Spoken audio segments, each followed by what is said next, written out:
Hi, and welcome to my channel. I'm Tracy, and I'm here to share my process with you in the hopes of getting you scrapping and having fun with pretty paper. Today's footage, it looks a little bit different than my normal process videos because I'm actually creating a process video out of some footage that I have from a recent live stream that I did with my Patreon supporters over on patreon.com/MercyTiara. I live stream about once a month, sometimes once every 2 months. And so my face is going to be up in the top corner there for most of this video. I hope you don't find that too distracting. It certainly will not be the norm on my channel, but let's move forward anyways. So I'm starting with these two black and white photos of my daughters. I changed it to black and white because I wanted the two photos to look good and coordinate with one another, and I wasn't too sure what color scheme I was going to use, so that was a good way to just kind of not have to worry about matching colors and that sort of thing.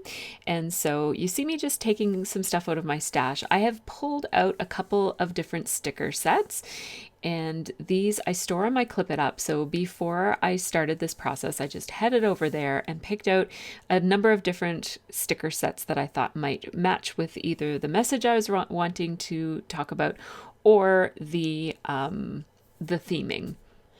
So I am starting with a piece of 12 by 12 Strathmore watercolor paper because I would like to do some mixed media on the back of this, on the background of this page. Now, I don't often know what I'm going to do before I scrapbook. I usually just kind of sit down and scrapbook on the fly. Now, in this case, I actually did have an idea of what I wanted to do, and it looks like this is pretty out of focus, so I'm sorry about that. But I just like to share as much of my process as I possibly can, and I wanted to show the selection process for the stamps because I knew I had a number of fairly elaborate stamps in my stamp storage, and I knew I wanted to put one onto my background paper here and do some watercoloring and then do the layout on top of that. And I was pretty sure that the watercolored stamped image was going to be the main focal point of my page. And so I had two that featured hair, and my story here is about hair. And so I picked those both out and very quickly decided to use this one right here. Basically, that other one has a bunch of mandala designs in it that I really did not want to have to color. So I decided I don't think I'll do this one because it looked a little tedious to color that one. So I decided to go with this one that's mostly hair and flowers because I thought that would be kind of fun.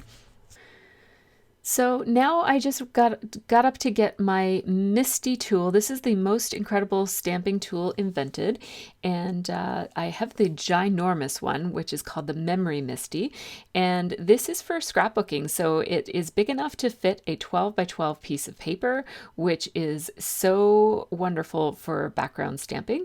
So I'm just positioning the stamp in place, and I'm going to just kind of make sure that I get it in place, thinking about the way that I plan to line up my photos, as well as how I want the overall page to be and where I might want to put the title. So I might put the title right there and maybe some subtitling or some journaling beneath that.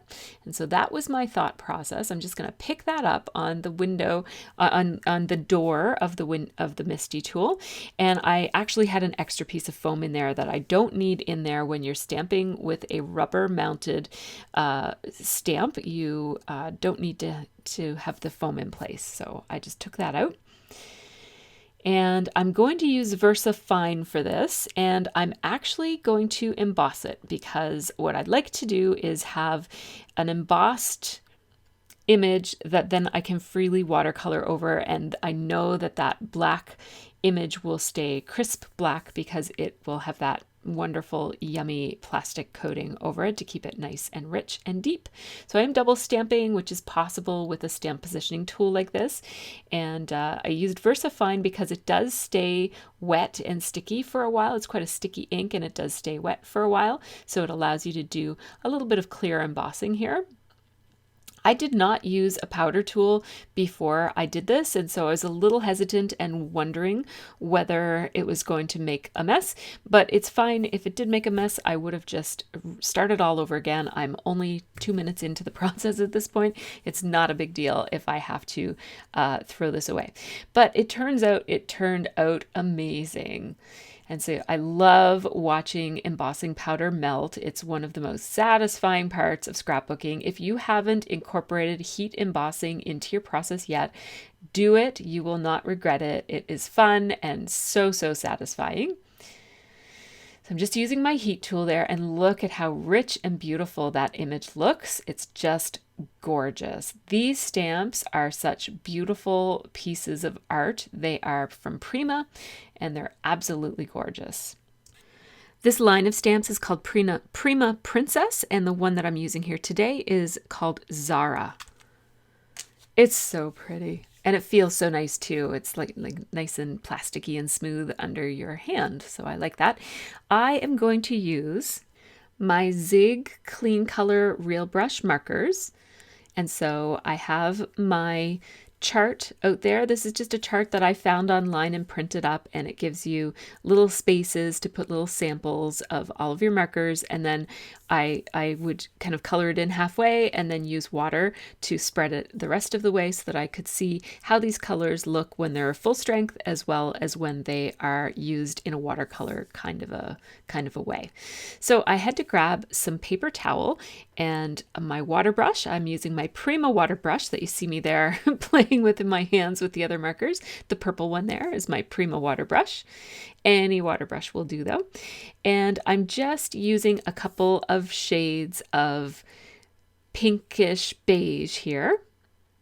I think this one is called beige, and I'm going to mess around a little bit with the camera here to get it exactly the way that I want it to be for the live stream.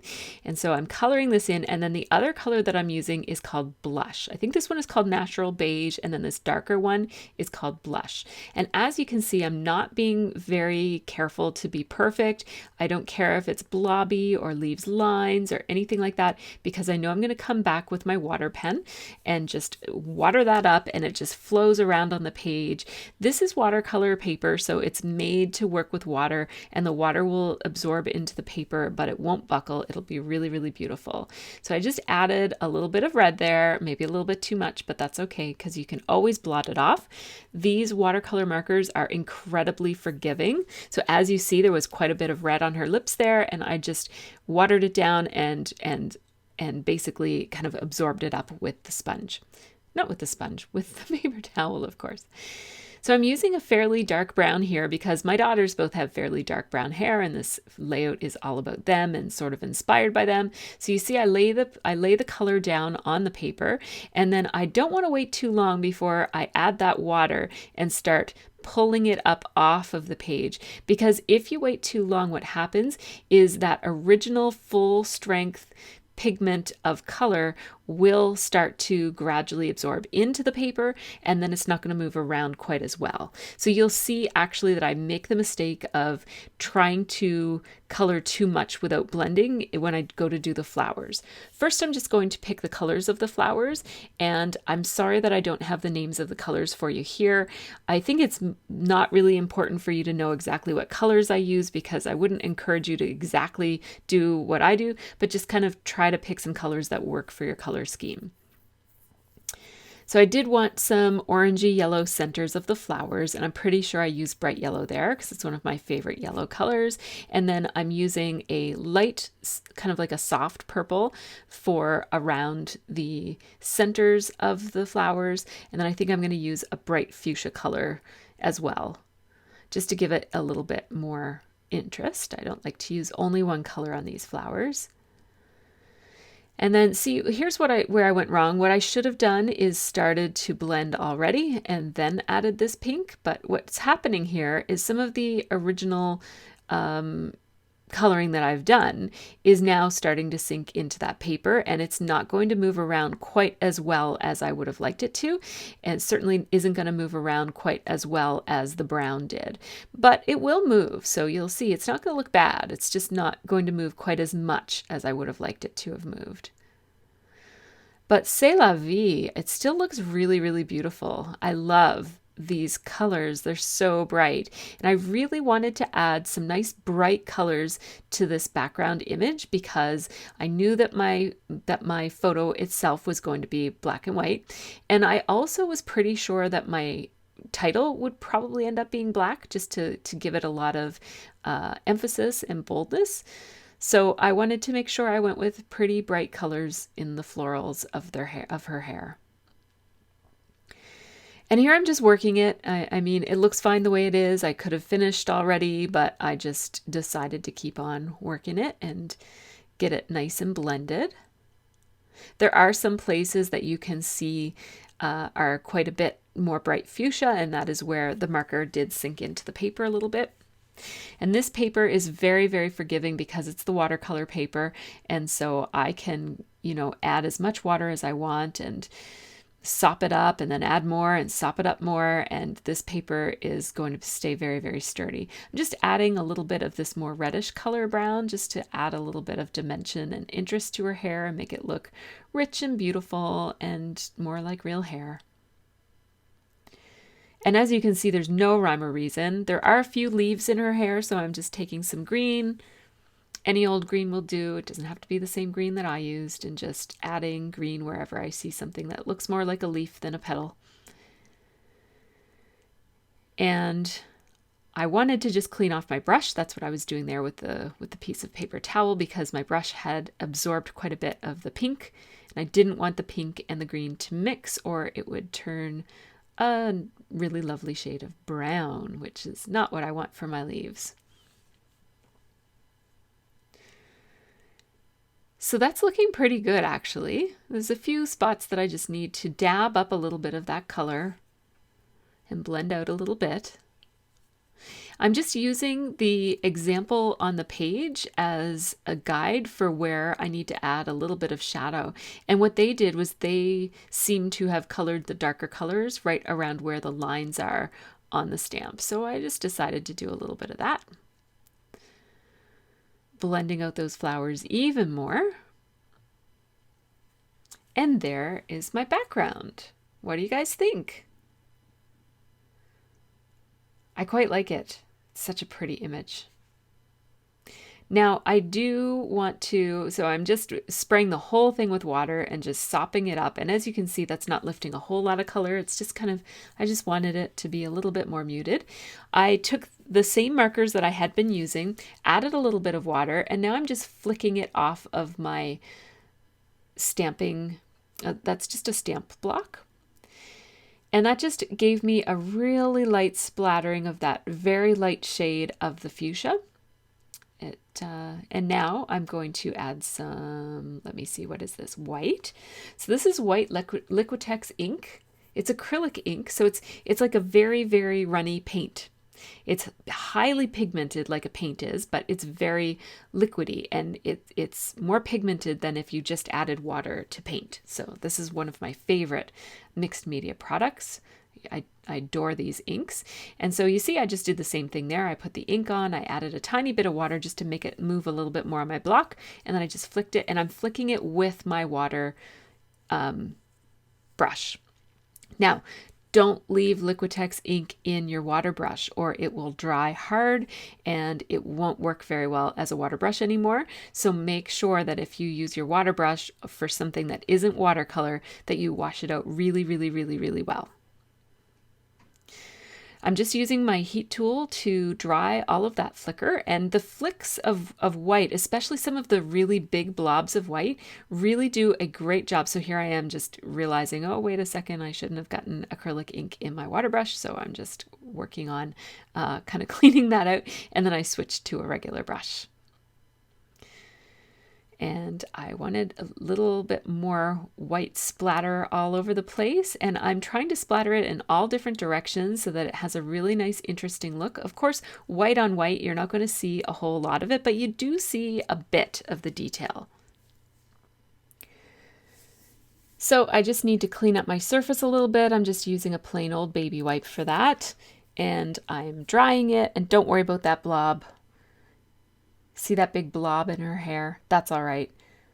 I will end up soaking up some of it, but also my photo and layers are going to cover it. See, I just dabbed it off there. Using my heat tool here, I like my Stampin' Up! Heat tool because it's a really pretty, it's just like a neutral black. I used to have a heat tool that was really bright blue, and I was happy to change it for the black one when I think I got the black one. I got it secondhand. I bought somebody's Stampin' Up supplies when they retired, and I was able to get rid of my blue one. I passed it on to a new scrapbooker. So I am cleaning up my block so that I don't have acrylic ink all over it. And I'm putting away my embossing powder, which I keep in a little Ziploc container for ease of use. And now I'm actually thinking, I think I want some black splatters. So I'm going to grab my black Liquitex ink. It's exactly the same product as the white. Look at how beautiful and rich that is. Add a little bit of water and it's still incredibly rich. And it's a very nice dark black, and I'm just splattering that all over the place, trying not to get any on my sweater.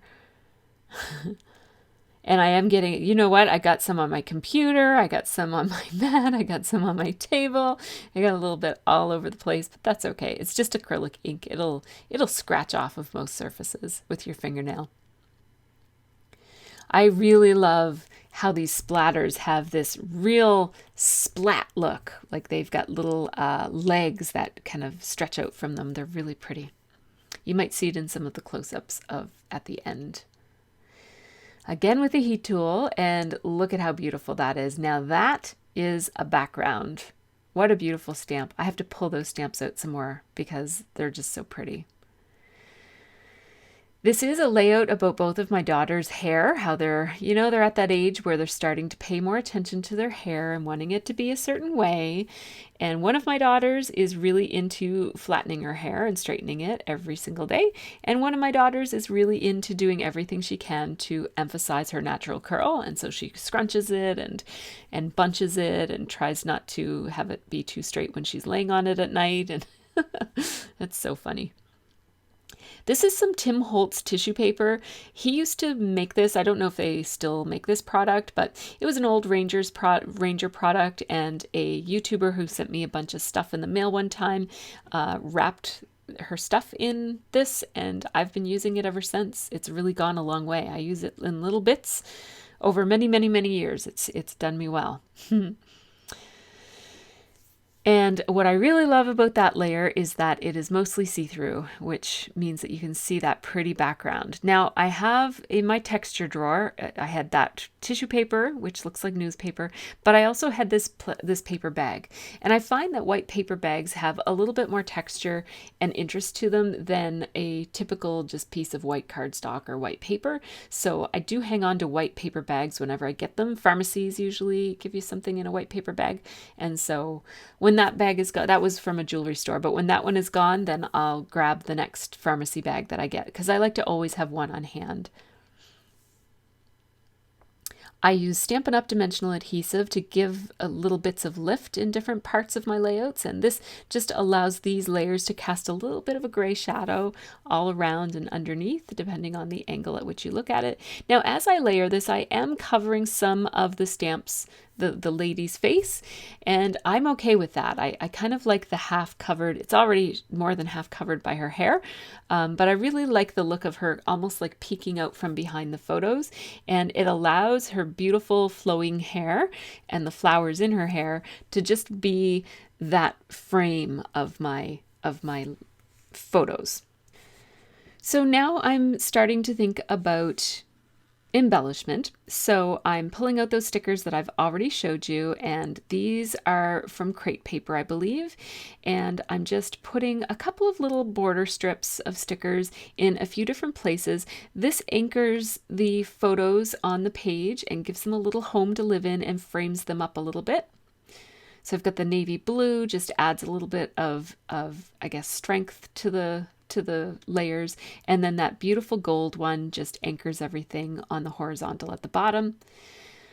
I pulled out a couple of other stickers that I'm layering around, and I'm going to move them around a little bit, but for now they're living there.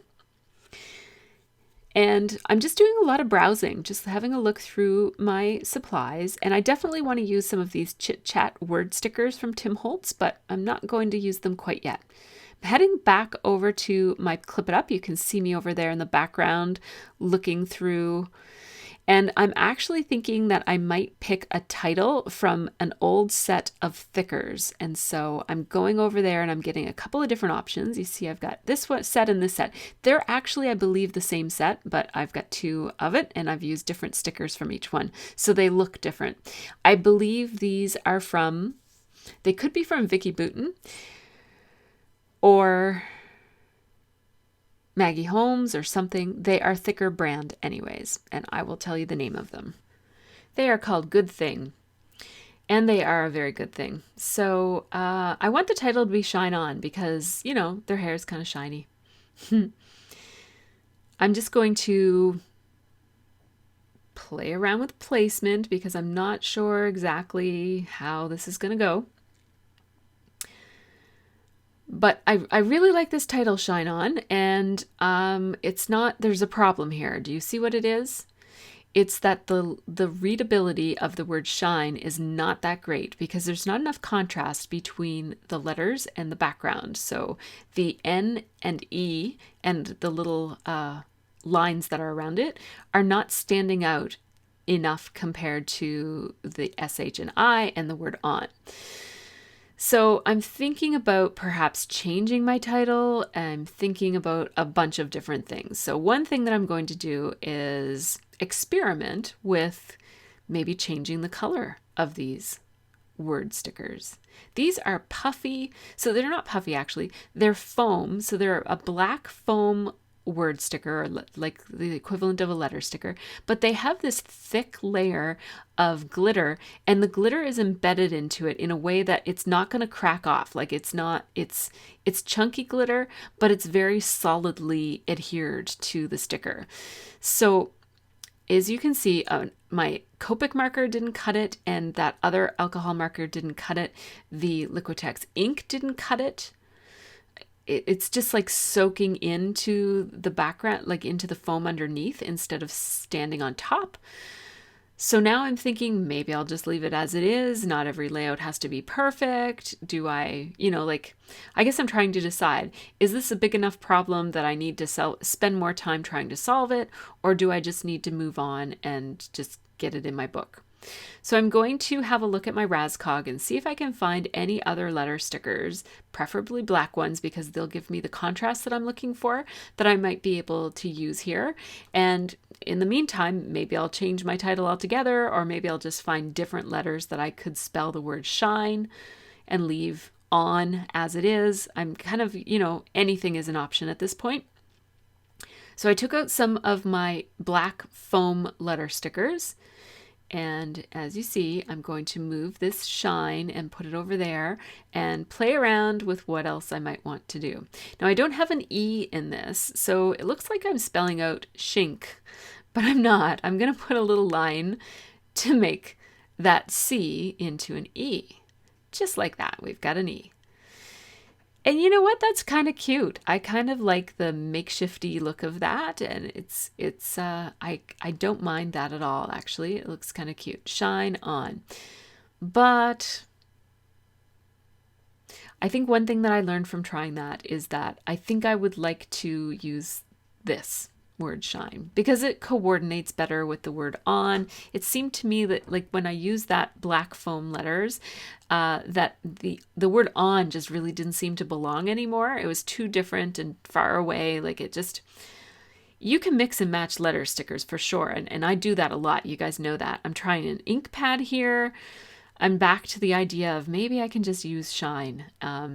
So I walked over to my acrylic inks. Now this is golden fluid ink, and you can tell by the label that it's actually very highly opaque. It is not transparent at all because Golden puts these little lines on the fronts of their labels, and if you can see the lines, that means the paint is transparent, but you can't see the lines on this one. So see how beautifully opaque that is covering up that glitter? Golden paint, you guys, it's very expensive, but I tell you, it's worth it, especially for, something like black, right? Because it's good to have a nice, fluid, high quality black ink on hand that's going to give you really good, solid coverage like this. because it just makes your other products so much more versatile when you know that you can just throw a coat of paint on it. And you know what? One of my patrons right from the beginning said you should paint it. And I was like, oh, I don't know. I was imagining painting it in regular acrylic ink, which would have been, I think, a little bit too thick. But I forgot that I had this fluid acrylic ink or acrylic paint, I'm sorry. Sorry about all the weirdness with the video there. I was just playing around with it, trying to get it zoomed in enough. It just gave me the perfect coat coverage. I was so pleased with this that I was just ready to paint everything in golden fluid acrylic ink, paint. I keep trying to call it ink, but it really is about halfway between ink and paint. And as you saw, I did try the Liquitex ink, and it didn't cover the glitter at all. So this is much more opaque. I don't want my paint brush to dry with that ink, with that paint in it. So that's why I covered it with a baby wipe, just to keep it wet until I'm finished scrapbooking, and then I can go wash it in the kitchen sink. So these are not dry yet, but I am impatient, so I'm going to put them on my page anyways. So if you decide to do this, just be careful. Oh yeah, and I'm not only going to put wet things on my page, but I'm also going to put them on my page and then move them all over the place, just because I like to tempt the gods of scrapbooking that will sometimes result in a big blob or a spill on your page. And just to tempt the gods even further, for the word on, I'm actually not even going to take it off the layout to paint it. I'm just going to do my best to not make a mess here. I'm using a fairly fine paintbrush. This is actually a watercolor paintbrush, but it's fine. You can use it for whatever you want as long as you wash it afterwards. And the coverage is really, really beautiful. You can barely see the glitter. I spent a little bit less time painting the word on than I did the word shine, so it isn't quite as well covered as the word shine is, but it's still very, very opaque and good coverage. I'm looking at it right now and I can see a couple of little glistens of gold peeking through on the word on, but none at all peek through on the word shine. And you could barely see it. I can see it, but if you were to take a picture, you wouldn't be able to see it. That stuff is really, really black and really opaque, and it gets everywhere, so be careful. I usually have big palettes and pieces of paper and stuff out when I'm doing anything mixed media, so I'm trying to be very careful here because I don't have any of that spread out to protect my work surfaces. And if you get a little bit of wet paint somewhere and you don't know it's there, you can very easily track it all over the place, which I recently did with white in one of my videos. Not too long ago. So if you saw that one, then you know what I'm talking about. It only takes a tiny bit of wet ink to blob all over the place. So I had to go tend to my daughter for a few minutes, but I am back and I'm really liking how that looks. It's very good. Now I want to put something down here. I'm just checking to see how dry this is because I would like to put some journaling lines right underneath of that. So I grabbed my hot off the press journaling template. This is a very old scrapbooking supply that you might have trouble finding now, but if you have one of these in your stash, man, I've been using it like crazy ever since I returned to scrapbooking in January. After a year hiatus, I'm just trying to pull out some older supplies that I haven't really thought of much back when I was scrapbooking before, and this template is one of the things that I'm really, really loving. So I purposely drew my lines so that they were uneven on the side there.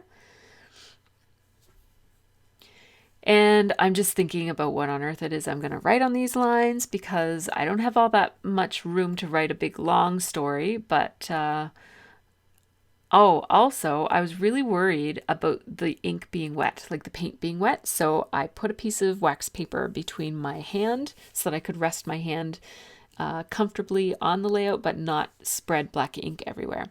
And my journaling ends up saying, hair has become very important. Liv likes hers curly while Soph likes it straight. And that's about it. That's all I'm going to say. I am a woman of few words when it comes to journaling on my pages. I just like to get the message out there and get it done. I'm looking here through these chit chat word stickers from Tim Holtz. I'm looking for anything that kind of fits with my idea here. So I'm pulling out, one says, "Darling, you are a work of art." One says, "Be original," and one says, "Be you, comma, bravely." I'm putting "Be original" on that little heart sticker.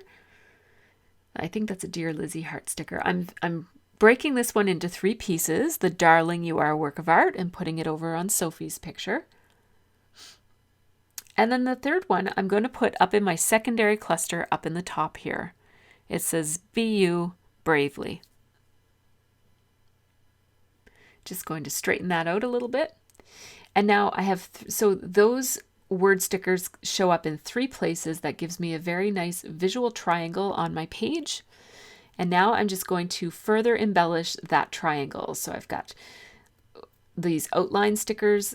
Some of them are hearts and some of them are stars. I've got one in each of those 3 places that forms a triangle around the page. I'm just going to glue that sticker down because the watercolor paper has a bit of texture to it and stickers don't always like to stay put on it. So I'm just using a little bit of Tombow Mono Aqua Glue, which is my favorite glue for gluing paper to paper products. And then I have these tiny little pluses. I have them in outline and in filled in format, and they are from a Studio Calico stamp set.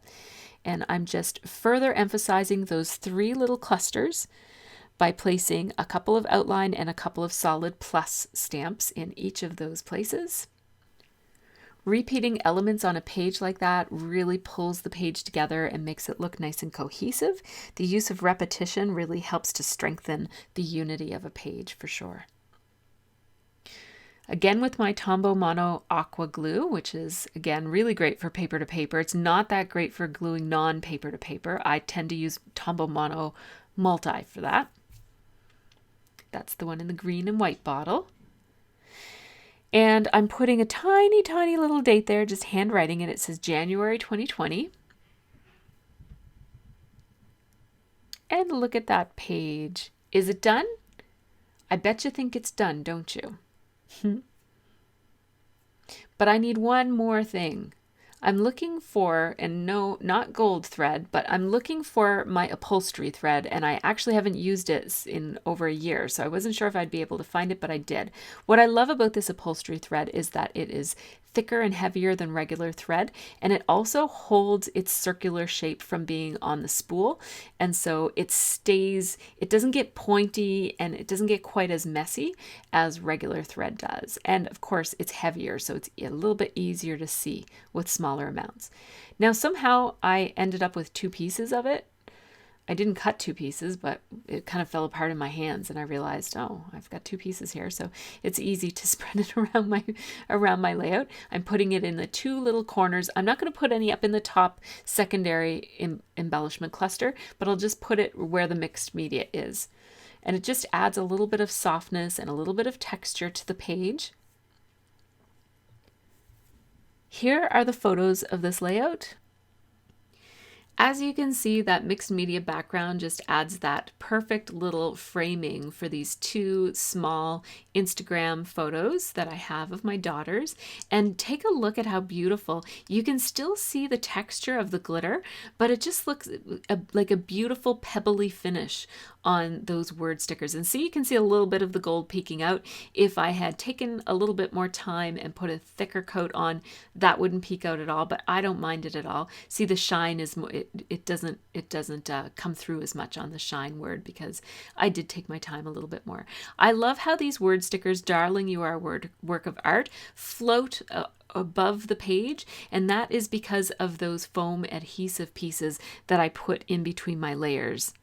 And just look at that beautiful gray shadow that's cast on the background paper by those stickers. Ah, that's so delicious. I love it when that happens. So check out any other videos that I have here. If you haven't subscribed to my channel already, please subscribe so that you don't miss anything from me. Thanks again so much to my patrons for supporting me over on patreon.com/MercyTiara. Take care, everybody, and have a really great scrappy week.